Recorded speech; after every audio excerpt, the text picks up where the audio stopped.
Hey, what's going on, everyone? Welcome to another episode of About Abroad, where it's my job to introduce you to people who have built amazing lives for themselves in various foreign corners of the globe. We're talking with expats and thought leaders about moving abroad, remote work, visas, and all the fun and practical knowledge that you need to know to follow in their footsteps.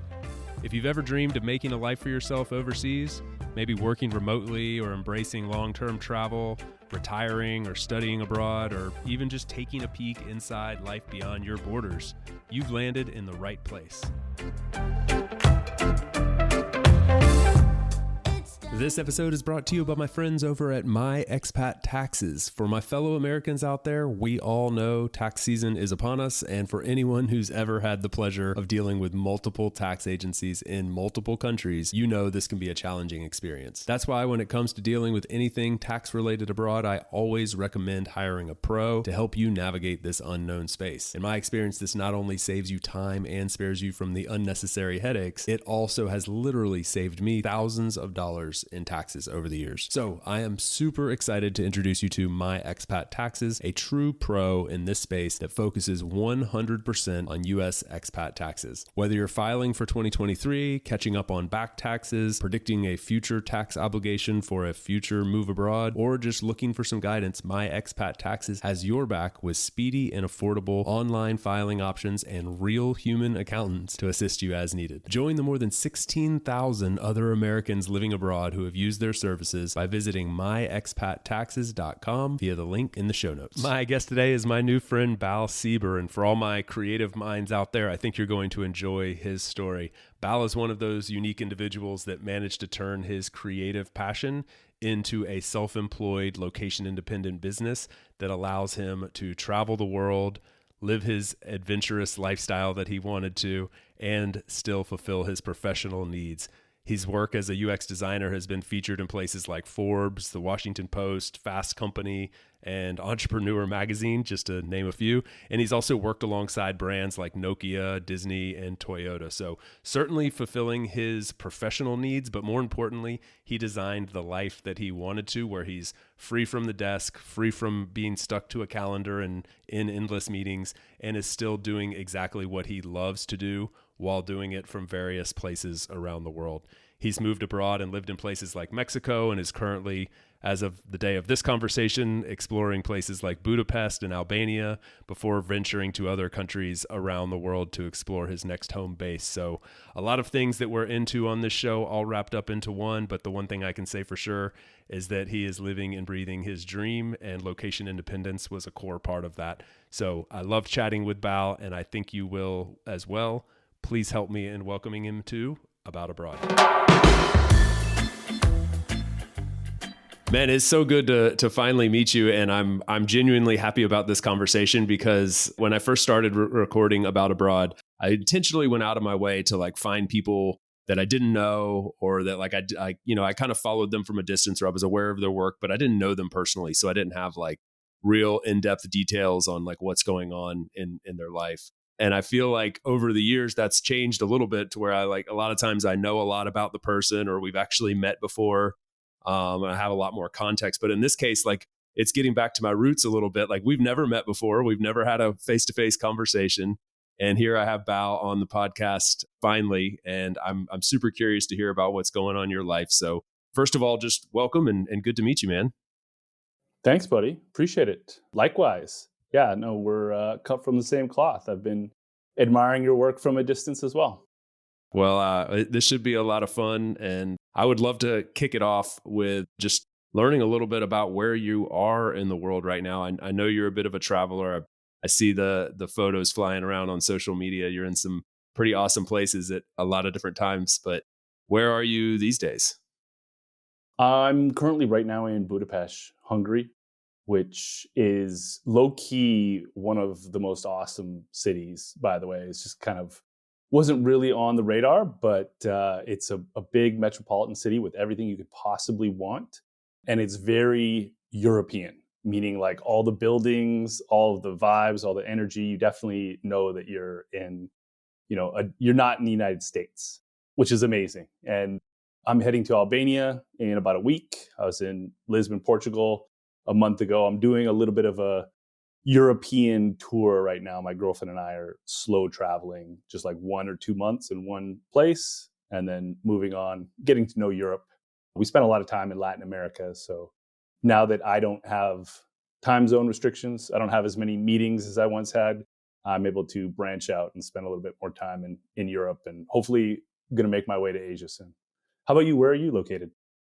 Oh man, that sounds like a pretty fun stretch of the journey for you guys. I'm also in Europe at the moment. I'm in northern Italy, up in the Dolomites, and spent my first winter here after several years living along the Mediterranean and enjoying that lifestyle. I was kind of like, people think I was kind of weird. They're like, man, you left the like beaches of Spain for like the frigid mountains in the winter. Like, it sounds kind of crazy. But no, for me, it was awesome. I got to do some snowboarding, experience like the Central European Christmas markets and some of like different, some of the culture that's pretty interesting to me in this area of northern Italy where you have like Austria and Italy kind of coming together. So it's been a lot of fun. This sounds amazing. I had a similar experience in Portugal and in Hungary, like the winter, not, super winter, no snow, but nice and cool. And I got to tell you, after years in Latin America and spending summers there, it's just so hot. Like we don't even go out in the middle of the day. We go out in the morning, we go out in the afternoon. It's almost like winter in reverse. You just like it's just too hot to go anywhere. So I've really been enjoying the cool weather. I love wearing a hoodie and a pair of pants. Like it's just nice to be wearing something other than board shorts and flip flops for once. I hear you. Yeah, I have friends that like perpetually chase summer. Like, so they're just like nomads with the goal being like, I never want to experience winter. And I think there was a time in my life where I kind of got that, but I'm from North Carolina. Like I grew up in North Carolina and I kind of call like Western North Carolina home, which is for anybody that's familiar with it, is like kind of mountainous and green. And you get the interesting thing or the thing that we always say there, I guess, is like you get four very distinct seasons. Like you have super hot weather in the summer, you get snow in the winter, big change in spring, and fall is just peak season when the leaves are changing and it's beautiful. And I think like there's a big part of me that missed that and experiencing it this past year for the first time in 6 years reminded me how much I loved that, which was kind of a cool thing to like revert back to my roots a little bit in that way, I guess. Yeah, totally. I lived in Miami for a few years. I know you were born and raised there, and LA and these different places where there are no seasons.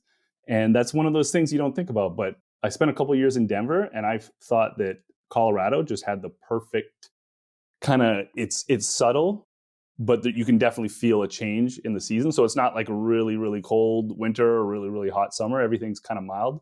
But it's really nice to be like, oh, it's fall now. I can tell the leaves are changing. Yeah.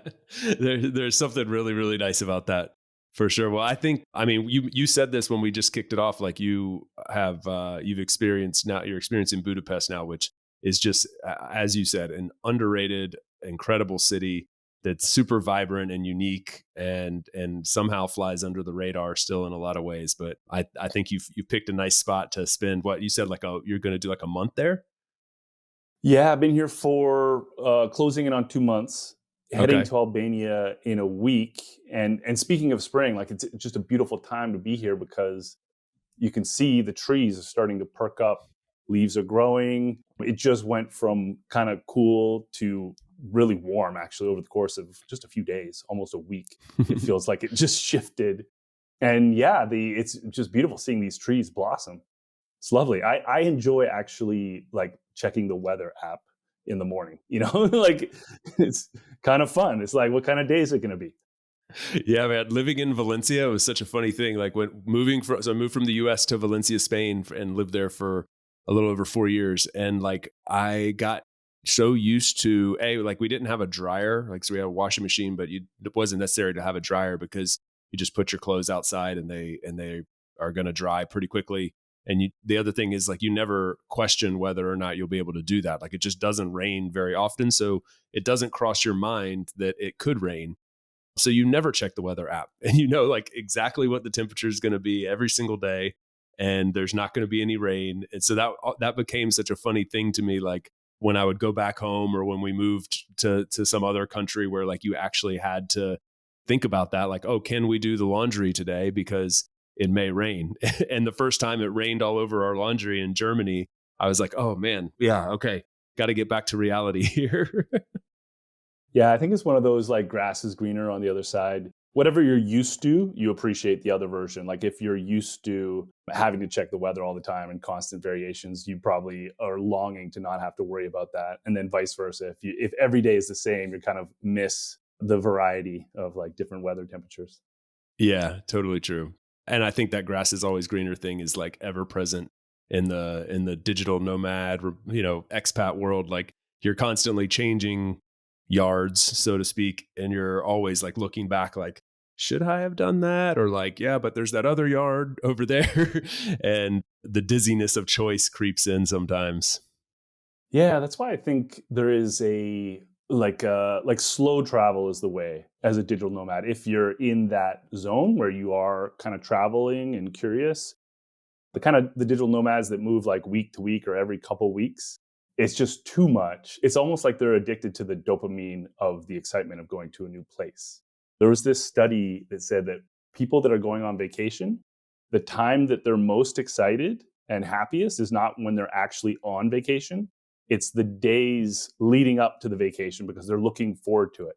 So there's something nice about being able to travel every month or 2 months because you kind of constantly have that dopamine of like, ooh, I'm excited for this new place. But it's not so much that you're always thinking of the grass being greener on the other side. You're able to actually like enjoy where you are. Yeah, I mean, then you have the chance to like actually settle in and enjoy the place that you're in too without being constantly in planning mode, right? Like just like I hate being in one place and thinking about the next place without giving my full attention to the current place. Like I have to compartmentalize those in this lifestyle, and like that gets really really difficult when your timeline is a few days or even a couple weeks in any one given place. So I think the way you're doing it with like 2 month, 1 month, 2 months, maybe 3 months Three in a place months. is like really Yeah. fun. Like that's a fun cadence. It is. And it is exactly that, a cadence. There was a time when I was sick of that and I just spent like 3 years in Mexico and I fully started nesting. I started, I had like three 27-inch displays, like things that I couldn't normally have when I'm like traveling, like like a gaming chair. I bought a motorcycle. I really enjoyed that kind of ability to just be in one spot for a bit. But then, as time goes on, it's just sort of like, all right, I got this. I get this. I'm looking forward to that kind of the mysteries and the challenges about like, setting up a new routine in an unfamiliar place and all those fun things that really contribute to personal growth. Yeah, I think we're all in like different chapters of, you go through like different chapters of life. I've been in this one for the last 2 years of being pretty nomadic, couple months in a lot of different places, and I'm fading out of it. Like I'm like ready to settle back down and kind of have routine, and it'll still be in a foreign place, I think, because I still crave that, but I'm also ready to like spend some more time back home, like get back to the US and see family and friends and be a part of people's lives. So that's really hard to do when you're like constantly moving already. And so like I think actually by getting some roots, even if they're abroad, I'll be able to fill my cup a little bit more that way in getting back to the US. So like that's the chapter that's on the horizon for me, but it's not the chapter that'll be the case for forever. And it's definitely not what has been the last couple years. So I think like something I'm becoming better at, I guess, as I get more seasoned in this traveling lifestyle is like figuring out where you are in that moment and realizing that what is today doesn't have to be the same. Just because you start down one path doesn't mean you have to continue down that path for forever. You adjust and ebb and flow with what feels right in the moment. Totally. And do you have a favorite country? Like if you had unlimited wealth and no restrictions, where if you had to settle down, maybe you had to settle down someplace for a winter and someplace for a summer. Do you have like two spots in mind? Well, I'll be honest, man. This sometimes happens to me. I'm a little bit of a creature of like, I'm pretty happy where I am in most cases. And that's not to say like, I'm like always just like, super positive on wherever we are, but I do kind of tend to like fall in love with a place and want to stick around and when I'm there. And so right now I'm up here in the Dolomites and northern Italy. I've always loved the Alps. Like I've been obsessed with the Alps since I first came to Europe when I was like 20 years old. And a lot of times when we were living in Spain, we'd like vacation up here. We have a camper van, we'd drive up to the Alps. And so just exploring like in general, southern Germany, Austria, Switzerland, northern Italy, the French Alps, like that whole little ring is fascinating to me. And I've really fallen in love with this area in northern Italy because you are so close to the Mediterranean. Like you can be in the Dolomites and down on the Mediterranean in like 2.5 hours. And so you have like this, like for instance, where we are here, like I'm looking out the window and I see palm trees and snow-capped mountains. And that dichotomy is like insane to me. And so I'm pretty happy here. And I think the best case scenario that I can imagine would be having like a couple home bases and having a place back in the US so I can go back there a few times a year and spend significant time without like crashing on people's couches and renting ridiculously expensive Airbnbs just to like spend some time with family, and then also having like a place somewhere up here. And I think I'd get the best of both worlds in that way. Yeah, definitely. I mean, that's our kind of dream, is to have two pieces of property in the Europe, Asia area, likely, and one probably in Latin America. And like one would be like you said, home base, almost like a bunker. Like it's just a place where we keep all of our stuff. And, it's almost like a creative cottage where you just go to kind of like chill and do work. And then the other one might be more central and more community based. Nice. Where would the community one be? Where would that be? Like, do you have I mean, I'm kind of interested to hear. There's like a multi-part question here, I guess, and I won't do that to you, but like, I'm very curious about your stint in Mexico, and like, is there a part of you that feels home there, and is there like a community there? Mexico is definitely the current home base. I'm a resident. I'm a Canadian citizen, Mexican resident, and I run two businesses out of the US. But Mexico is not the future home base. Anywhere where you can't drink the water is not the home base. Yeah, that's a good bar to set. Yeah, exactly. If things go to shit, I want to be able to drink the water. So yeah, the home base would be like the residency. Let's call that Paraguay or some little country with a great tax strategy. And then what we're doing right now, this European tour, you could say it's almost like a scouting mission. We're doing some recon for where would the more community based place be. I've got some high hopes around Madeira, the island, the Portuguese island. Seems like there's a good community there. Looks like, just kind of the Hawaii of, everything. Like I'm a big hiker. I love mountains. I love just terrain, that kind of thing. So yeah, right now it's we're in no hurry, but we're just doing like a casual, slow travel, like checking out these different countries, like Albania, for example. It looks gorgeous. It could be on the list. We'll see. That's what the scouting mission's all about, man. Like gotta find the place that resonates with you. Madeira, save Madeira for last so it doesn't spoil everything else for you along the way. It is epic. I think, for people that love the outdoors, good weather, great community, what Gonzalo Hall and the people there working with the government and such have created in Madeira is like, from a community standpoint, and obviously like natural beauty and weather and such, like it's tough to beat. It's pretty epic. Yeah, it seems that way from the outside. I'll definitely save it for last. But Albania, on the outside looking in, if there's a community there in Tirana, the main city, and if they have everything we need, that could be ultimately buying a little slice of property would be on the list of to-dos. So, there's a lot of things to take into account. Nice. Any other countries or regions that you mentioned Asia, for like Southeast Asia, I think, and so maybe before getting to that, any others that are sort of like on the top of mind when you think about Europe? I mean, it's the usual suspects, but so I've been a digital nomad remote worker for over 6 years, about 7 years now. And because all of my clients and customers are in the US, I've done a few stints in like Hong Kong, Iceland, Switzerland, Thailand, but mostly I haven't touched Europe or Asia. It's all been in Latin America. So yeah, I want to do it all, baby. I want to there's a few places that just, all the big ones. I'm definitely interested in the kind of the northern Nordic sort of countries. They seem really cool. And then I've got a lot of love for Asia, Japan, China, Philippines. I got to spend some time in Bali. So yeah, it's a big world out there, and I'm in no hurry. I'm not thinking of it as got to do it all right away. I'm just gonna hit them all, spend a little time in each place, get a feel for it, and then the ultimate decision will present itself naturally. Yeah, what a great way to go about it, man.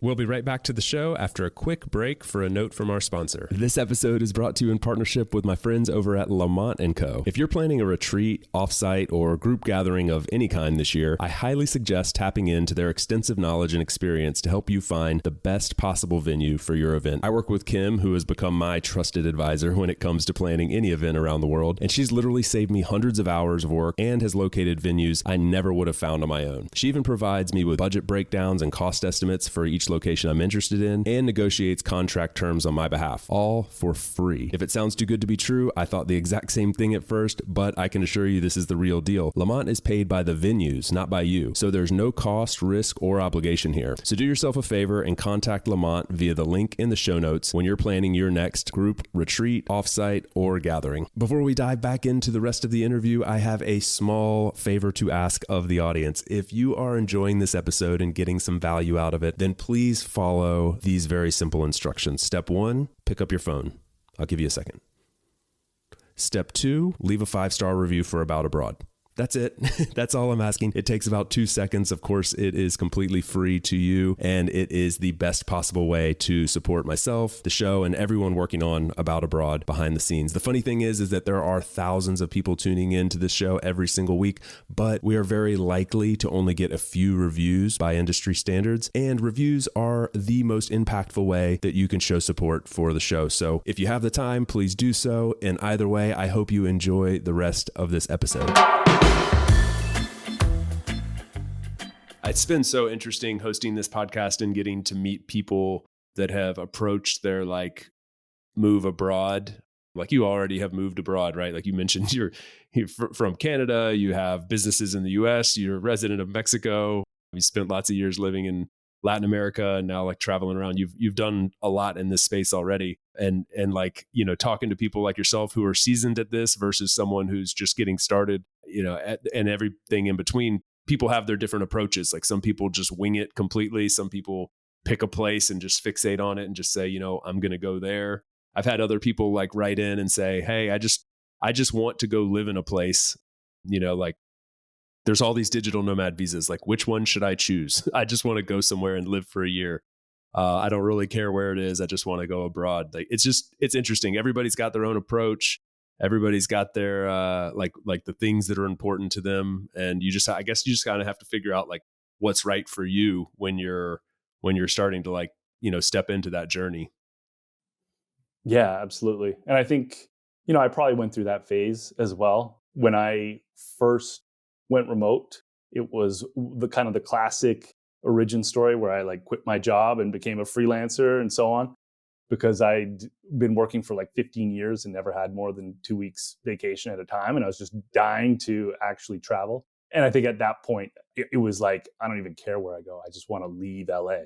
Yeah. So the first thing I did was I went to Hong Kong, which was stupid because I didn't think about time zones and meetings. So I spent a month basically working late into the hours and realizing that was a dumb move. But I got that out of my system at least.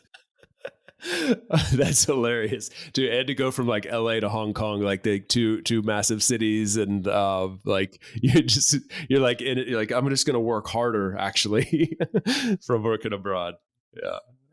Yeah. When I was in Hong Kong, I stayed in a capsule hotel. I don't know if you know what that is, but it's imagine a large, very digitized coffin.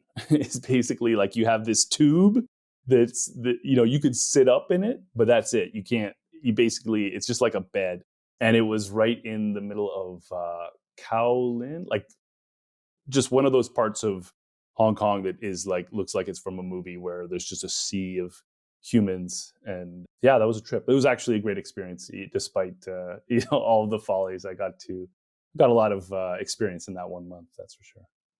Yeah, I bet, man. It's actually one of my favorite cities in the world. Like I've only been once and I fell in love with it and was like, I'm not a huge metropolis person. Like I probably wouldn't choose to live in a lot of the like major cities in the world, but that was one where I like instantly fell in love with it and would love to go back and spend more time.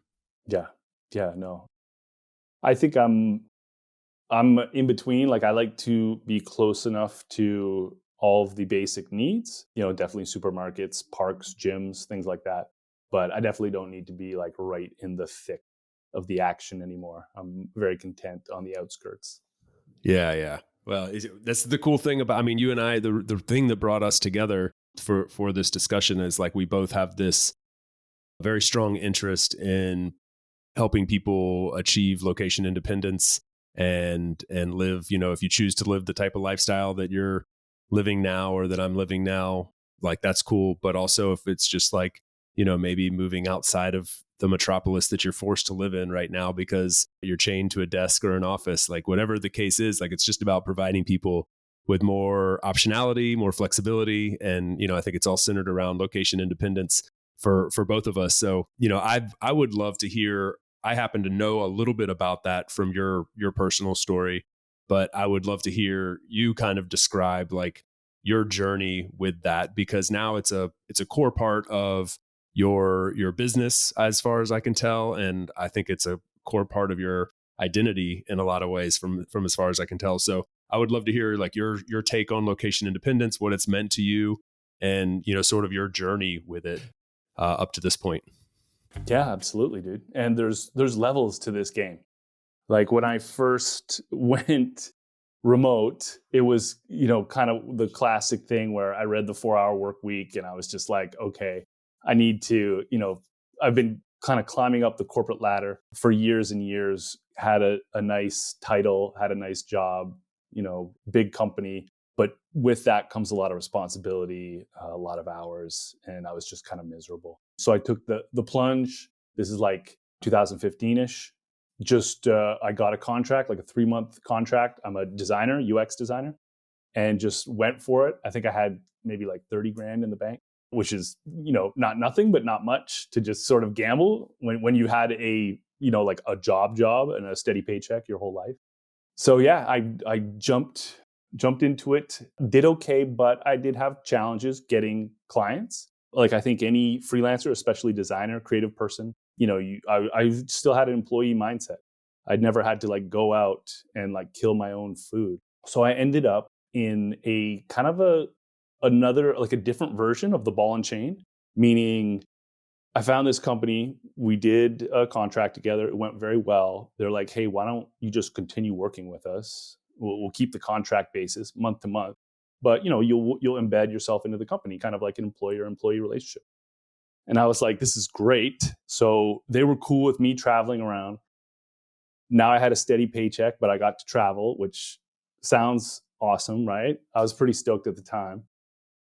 But you know what, dude? That job, that kind of corporate America thing, there's just like so many Zoom calls, like meetings every day, just spread out the day, Slack constantly, like people pinging you on Slack and expecting you to respond within a few minutes. I felt a little bit like chained to my desk, even though I'm living in a beautiful place and I've got this, wonderful surroundings. I can't leave my desk. I got to be there. It really hit me a couple of years ago. I went on a motorcycle road trip across Mexico, and I took the entire month of December off so I could just kind of like go on this road trip. And I noticed 2 weeks in that I was looking at the time and I was like in a hurry to get to the next place where I had zero commitments or anything reason to be there. And I realized it was because my brain had been programmed to always be in a hurry, always be aware of time. So then after that, I was like, okay, as awesome as this is compared to going into an office every day, I need to get rid of this ball and chain meetings thing. I want to actually explore more than just Latin America. yeah, those meetings were killing me. It became clear to me that I was like deeply unsettled, and it became sort of like a mission. So I decided to dedicate myself to kind of learning the business side of things. I read this book. I don't know if you've heard of it. It's called $100 Million Offers by Alex Hormozy. And I know Alex Hermosi, but I didn't know that book. yeah, well, that's one of his, he's got two books. That was his first one.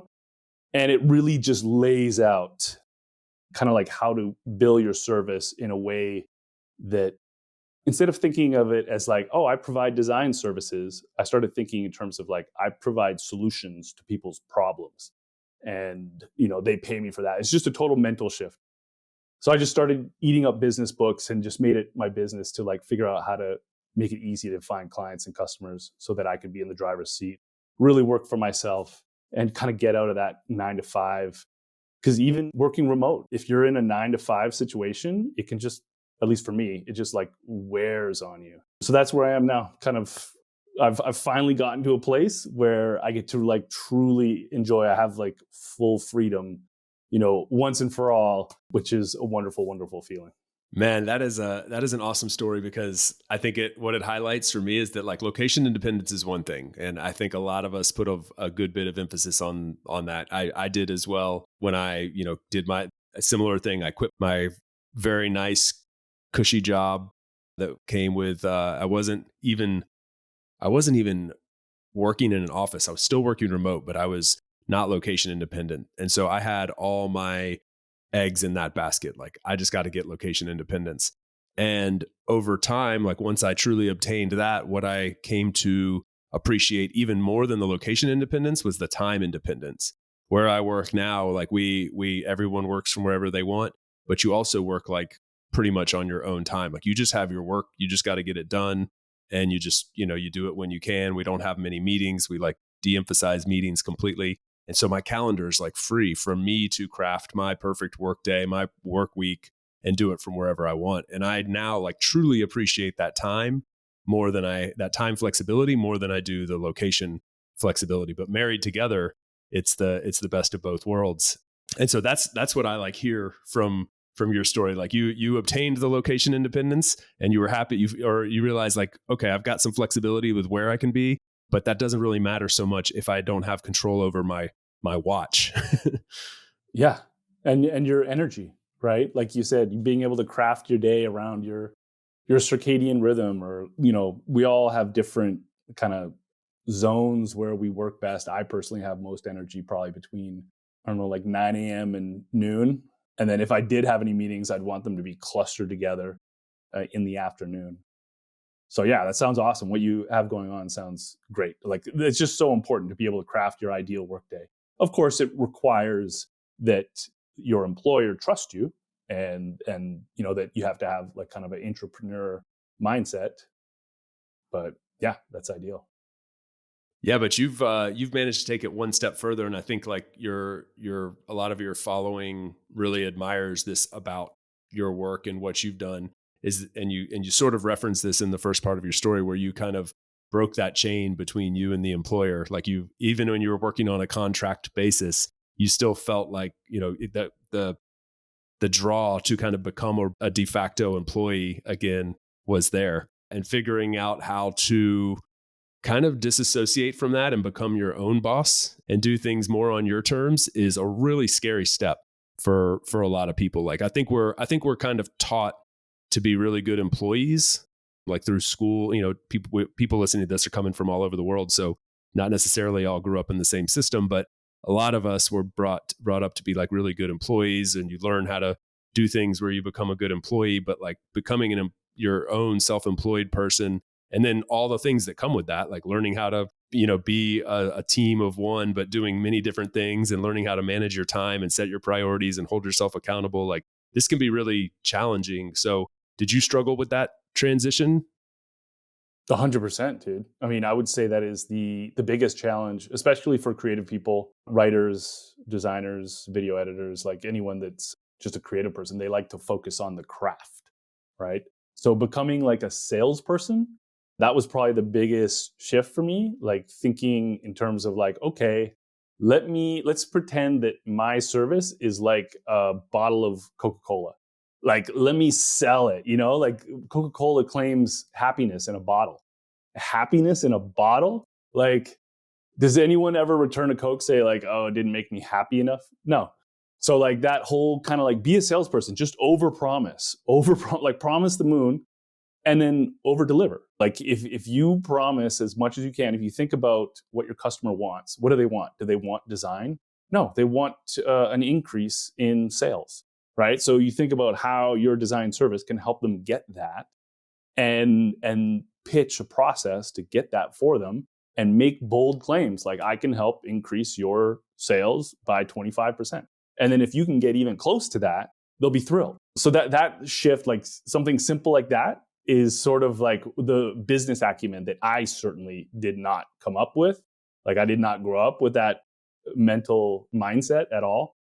And yeah, it took there was some hard times. I remember one winter, I had a car. I was in Vancouver. I was in an Airbnb. This was like around Christmas time. This was like 5 years ago now.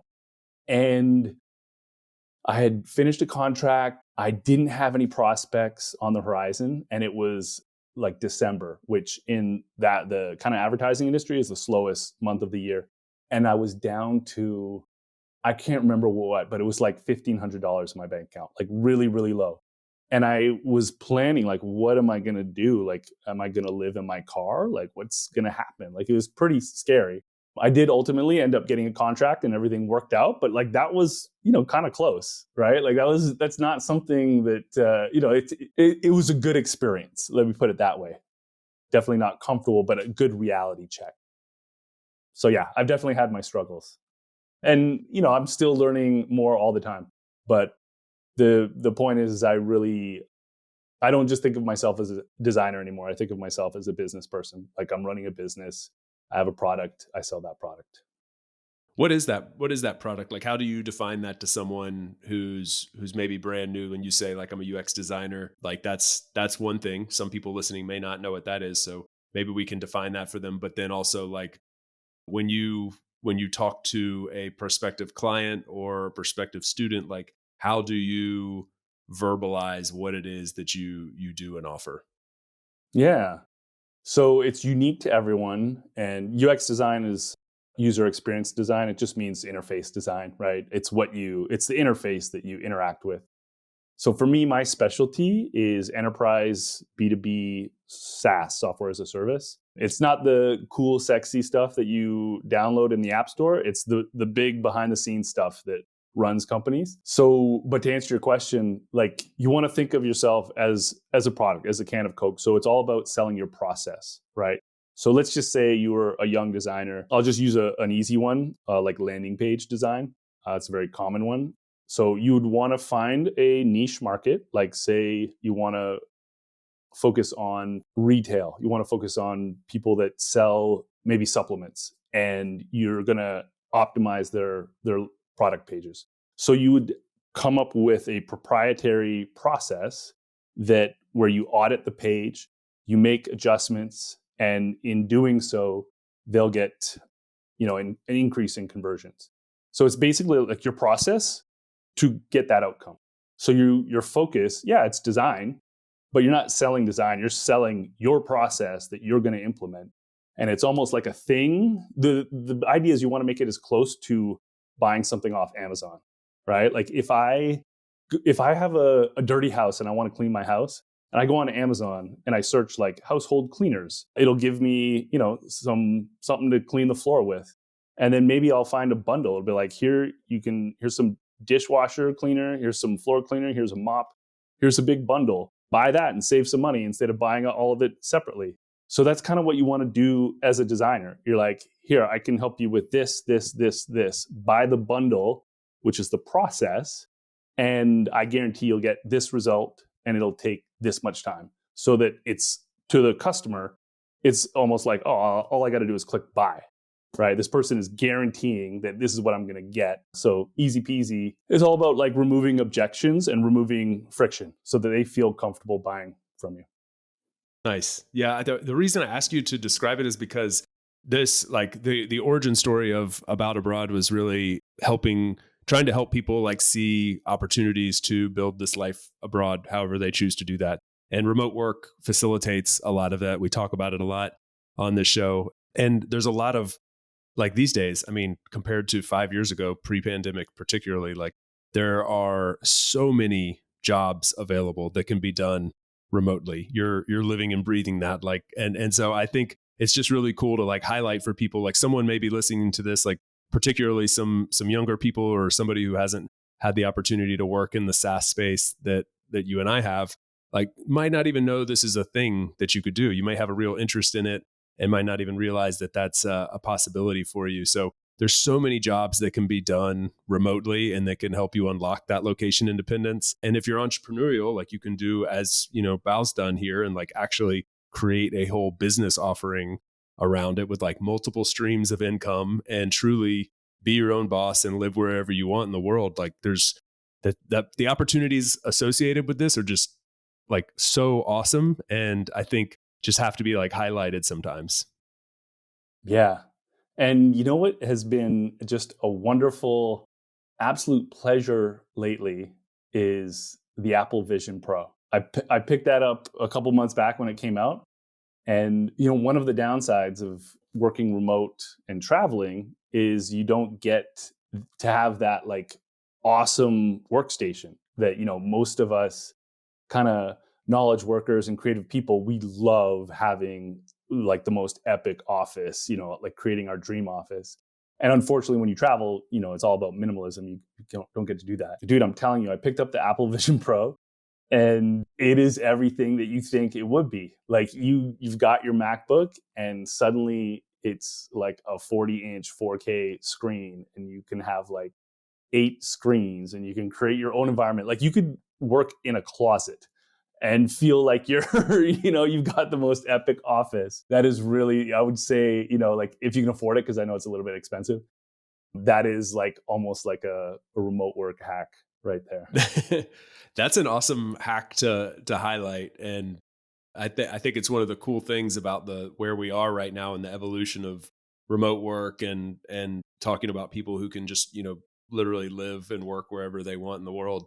Like that, it's so much easier because of obviously like access to work, but then within the access to remote work, like the tools and tech and ideas that are being shared around how to make that experience even better have come so far. Like that's just one really good example. Do you have any other like hacks that you pass along to people aspiring to follow in your footsteps? Or, I know you have students and people who take your courses and stuff, which I would love to talk about as well. Like, I don't know, what do you inspire them with? What do you share with them as they're getting started on this journey? Well, aside from like just tools and tactics for getting customers and kind of getting clear on what they present to customers, you'd be surprised how many people work remote but don't travel because they're scared. Like they don't even see it as an option leaving their town. They're just kind of like in the town that they grew up in, or maybe they went to school there or whatever. I've worked with so many people that they're like, I would love to do what you do, like travel around and live this ultimate life. I'm like, well, you're working remote right now. Like, what's stopping you? And they're kind of like, oh, it's usually good reasons, right? Like their family is close by. Maybe they got a mortgage, maybe they got car payments, whatever. But yeah, if you can just kind of take that plunge and go for it, I feel like that's almost it's true. It might be something we hear a lot, but it's true. Is like just kind of get through your defenses and go for it. Even if it means, you're paying rent in 2 places for a little bit, whatever. Just try it out, figure it out. I can't even imagine my life before I started traveling and not having this freedom. Like if you asked me at the time, I wouldn't have said it. I didn't understand it. But looking back, like I was miserable. I was just like deeply troubled and really, frustrated and unhappy just over the course of years and years. I think we all go through this, just sort of like trying to get that fancy title, working with fancy companies at a fancy job, and then realizing that it just means like more work, later hours, just really unfulfilling. And then just the amount of growth that happens, like you find out about yourself when you travel, right? We all know this. This is why we like traveling. So imagine instead of taking that like 2 week vacation, you're just perpetually traveling. You're perpetually learning. You're perpetually learning about yourself, constantly having to adapt, constantly, outside of your comfort zone. And then the amount of growth that happens in the course of just a couple of years could equate to like what would normally be like 10 years. So yeah, pushing people to just kind of like get clear on what they want and then finding out exactly how we can get them there. And it's different for everyone.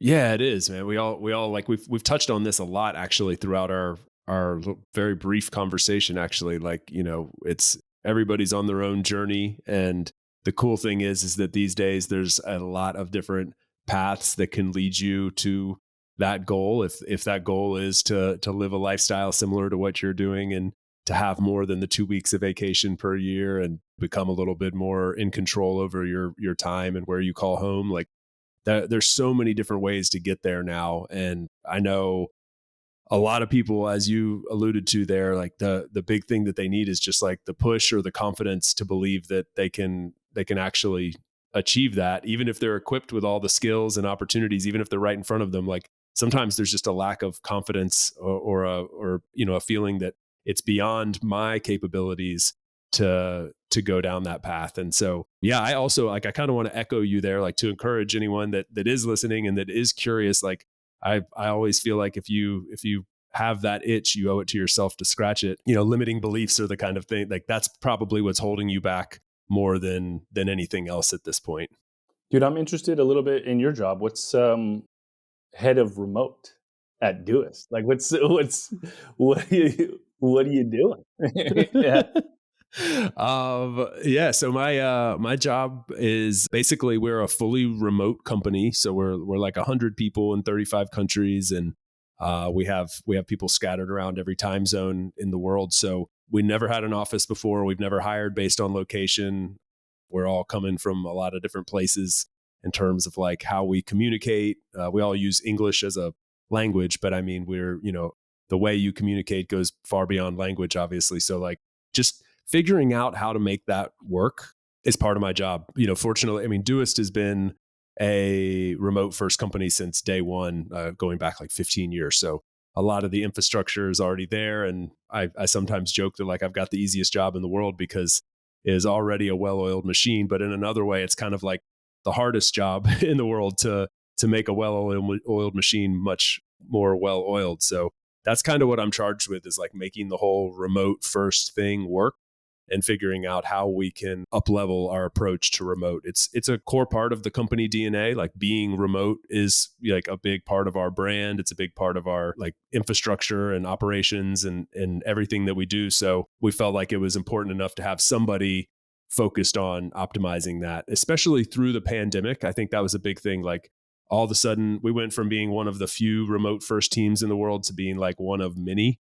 And there was a lot of new tools, new best practices being shared. And we wanted to be able to like consume all that and ensure that we didn't fall behind the power curve. So yeah, that's what I generally kind of work on. It touches on a lot of different areas.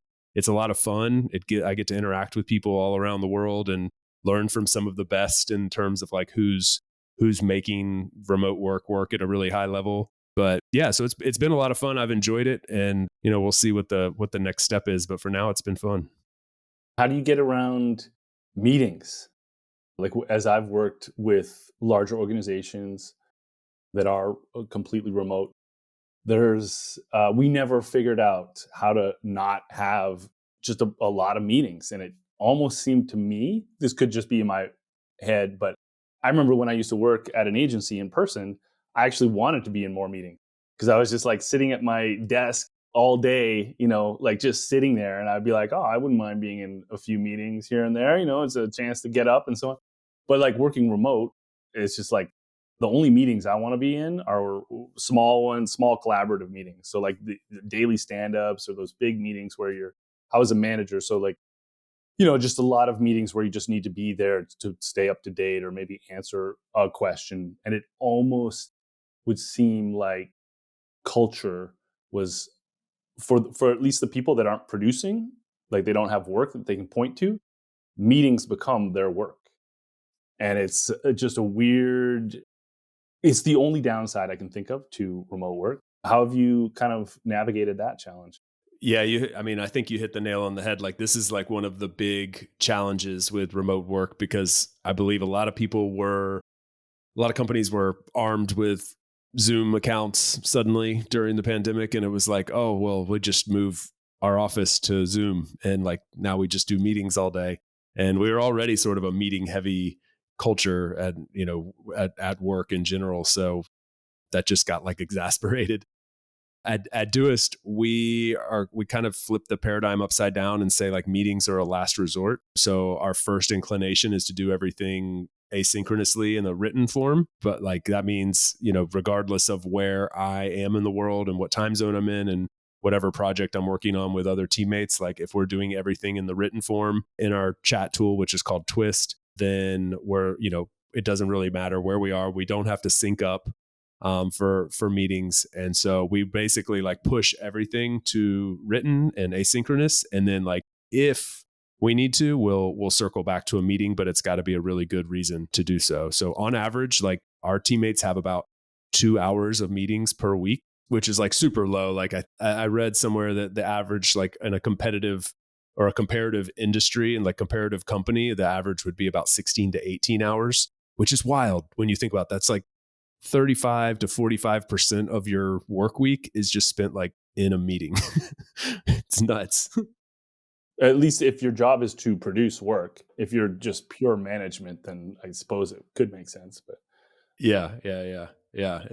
So that's the way we've approached it. Like, it's physically impossible unless we're going to ask people to be on meetings like at 2 a.m. Like it would always be 2 a.m. for somebody at the way that our team's distributed. So it's sort of by necessity that we're set up that way, but also because we think it allows our UX designers to live in their zone of genius, which is like creating cool stuff and designing cool stuff, and our marketing people the same and our engineers the same. Like you get to craft your perfect workday. You get to create what you do, like what we hired you to do, which wasn't to sit in meetings. It's like, to your point earlier, it's like what is the thing you're selling? Like, and it's definitely not sitting in meetings and participating in meetings. It's creating stuff.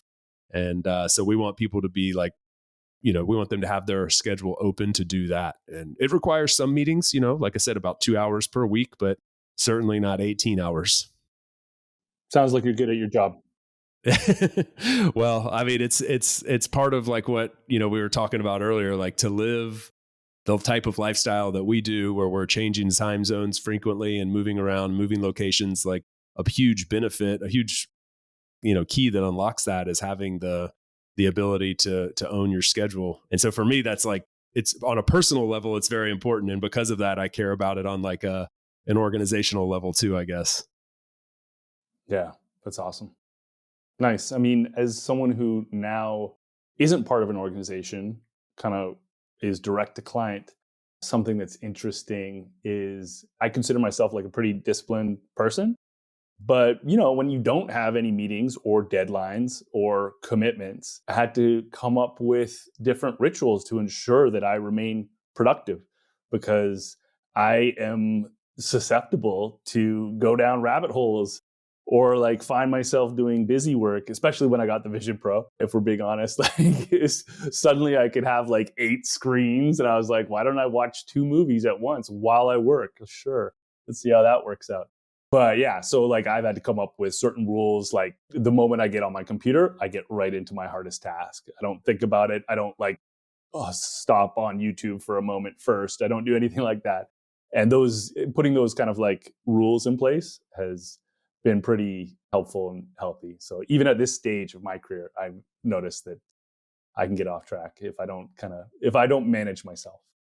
Totally, man. I think I was doing remote work wrong. I started working remotely right out of college in 2009. And like, I think I was doing it wrong for like my first like 7 years. Like I did like no routine. I wake up and like decide where I'm going to work. I didn't have any like barriers in place to like keep me in check. It was just sort of like counting. It was like an over reliance on that I'm a disciplined person thing. I'll just do it all myself. Like I'll recreate my normal every single day. And that was ultimately like inefficient. I've you become more efficient at this when you create some sort of boundaries for yourself and have some routines and some discipline on top of the fact that you might just already be a disciplined person. Like putting that in place for yourself is proven to be extremely helpful for me. And it sounds like, same for you. Yeah, it's interesting how I've done like a lot of experiments with time management and really just like feeling my way through the days and weeks and so on. And it's funny how I ultimately often come back to the classic kind of, okay, work 5 days a week, roughly 6 to 8 hours a day. Start in the morning, take a lunch break. Like it ends up coming back to all the protocols that were already in place. I'm like, you know what? These people thought about it for a while. I think there's actual reasons why it's like this. So yeah, the more I experiment, the more I just end up being in kind of a regular routine. Yeah, I think it's a cycle I see a lot of people go through when they first kind of kick off this experiment in life, and like, okay, I got all the freedom in the world, now what do I do with it, kind of thing. And like a lot of times we circle back to where we feel like most natural and most productive. And like for myself, I go to a co-working almost every single day. That's my like normal, like, so it's funny, I wanted to get away from the office, I didn't want an office, now I just go to an office in different parts of the world. And I guess that suits me just fine, I guess. But yeah, we figure it out as we go. I think that's been the theme of our conversation, is like, we sort of referenced this earlier, but we're all on our own journey. We're all figuring it out as we go and constantly improving and trying to discover if the grass is actually greener on the other side, or if we're already on the green grass. And, it's just like, it's a perpetual thing, I think, is what I've learned. Like there is no end to this game. Yeah, absolutely not. And there's definitely phases. Like there was a time when I had to be either in a co-working office or at a cafe, just around people. These days, I never thought you'd hear me say this, but I actually prefer to be alone. Yeah, and honestly, maybe the Vision Pro is part of this, because once you go in that thing, like it's just you. But like I don't mind the solitude, which I used to be anti-solitude. Like I would get really claustrophobic if I tried to work, like in an empty apartment. Like I'd feel like I was missing out on life or something. But now I'm all about like going deep and being as productive as possible. Maybe it's because I actually enjoy what I'm doing more now. That's a key part of it. That's a very key part of it. Well, dude, I know we could keep going for forever, but I've had a blast getting to know you more and learning more about your journey. So I'm gonna let you go, and just thank you for sharing everything that you have today. The work that you put out there into the ecosystem that we live in is awesome as well. So I would encourage people to follow along and learn more from you. Where can people go to follow your journey and learn more about what you offer and do? And any links or places that you mentioned, we'll place those in the show notes as well. Yeah, thank you so much, dude. It's been great hanging out with you as well. Let's definitely stay in touch. I'm Bal Sieber on all the socials, BalSieber.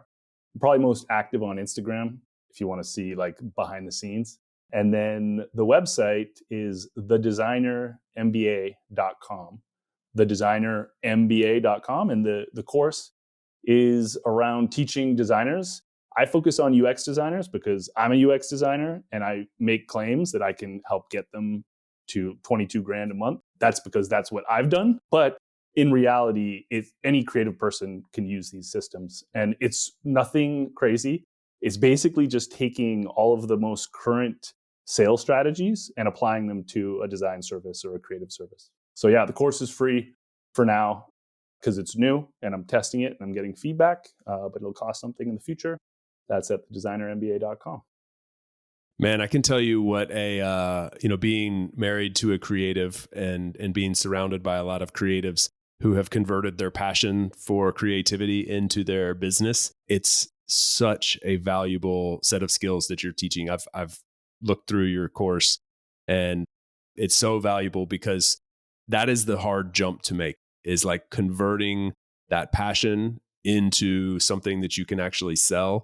And as you just said, like the last thing you said before I asked you to share anything was that you love what you do, and to continue loving the craft while you're also selling the craft is can be really challenging. So I know a lot of people want to love what they do and they want to convert their artistic skill or creative skill into something that they can sell.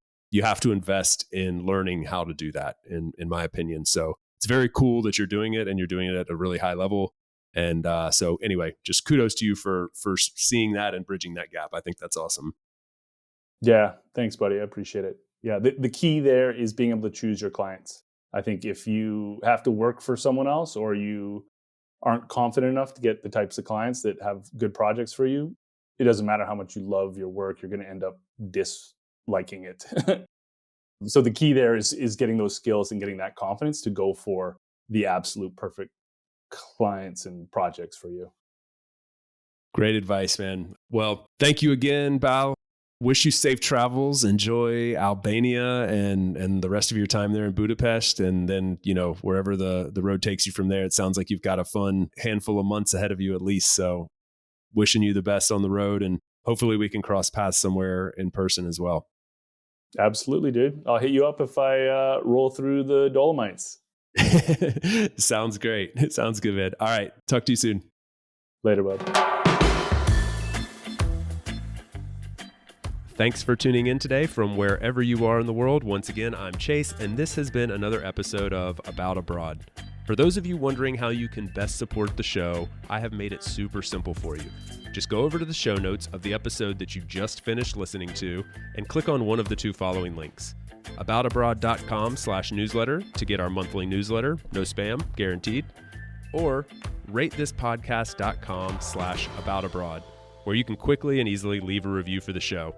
It's not just important to me, it also helps more wanderers just like you find us. Finally, don't forget to subscribe on your podcast platform of choice, and we will see you again next week. Thanks again. Hasta luego, amigos.